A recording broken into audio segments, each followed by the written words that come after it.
नमस्कार, आप देख रहे हैं न्यूज़ 28 आपकी आवाज़ और आपके साथ मैं हूं लक्ष्मी पोद्दार। म्यांमार जो न केवल भारत का एक पड़ोसी देश है, बल्कि सुरक्षा और कूटनीति के लिहाज से भारतीय विदेश नीति में एक विशेष स्थान रखता है। वहां सत्ता का तख्ता पलट किया गया है और सैनिक शासन लगाया गया है, जिसके तहत म्यांमार में राष्ट्रपति, एनएलडी के वरिष्ठ नेताओं और आंग सान सू की को हिरासत में लिया गया है। इसके बाद से ही म्यांमार में बड़े पैमाने पर लोकतंत्र की बहाली के लिए विरोध प्रदर्शन किया जा रहा है। आखिर भारत के पड़ोसी देश म्यांमार में ये स्थिति कैसे पैदा हुई, देखिए रिपोर्ट। म्यांमार में सत्ता का तख्ता पलट करते हुए सैनिक शासन लगाया गया है।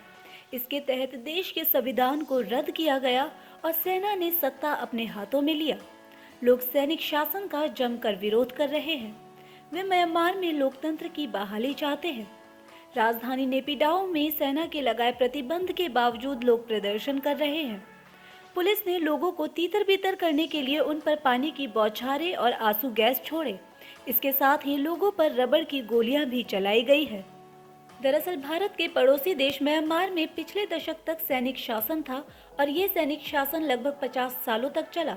लेकिन पिछले नवंबर में हुए संसदीय चुनाव के दौरान national league for democracy party ने भारी बहुमत से जीत हासिल की थी। चुनावों के बाद से ही एनएलडी की जीत को संदेह की निगाह से देखा जा रहा था। इतना ही नहीं, एनएलडी पर चुनाव में धांधली करने के भी आरोप लगे थे। चुनाव में धांधली करने का आरोप लगाते हुए ही राष्ट्रपति, एनएलडी के वरिष्ठ नेताओं और आंग सान सू की को हिरासत में लिया गया है। आंग सान सू की को हिरासत में लिए जाने के बाद सरकारी एमआरटीवी और रेडियो ने सोमवार को कहा कि टेक्निकल प्रॉब्लम के चलते वह फिलहाल प्रसारण नहीं कर पा रहे हैं। म्यांमार रेडियो और टेलीविजन ने अपने फेसबुक पेज पर एक पोस्ट में इसकी जानकारी दी है। सैन्य नेता ने चेतावनी दी कि कोई भी कानून से बड़ा नहीं है। सभी तरह के बड़े सार्वजनिक समारोह पर रोक के अलावा कई शहरों में नाइट कर्फ्यू भी लगाया गया है। सत्तारूढ़ party national league for democracy के एक प्रवक्ता के मुताबिक ये कदम सरकार और शक्तिशाली सेना के बीच बढ़ते तनाव के बाद उठाया गया, जो चुनाव के बाद भड़की हुई है।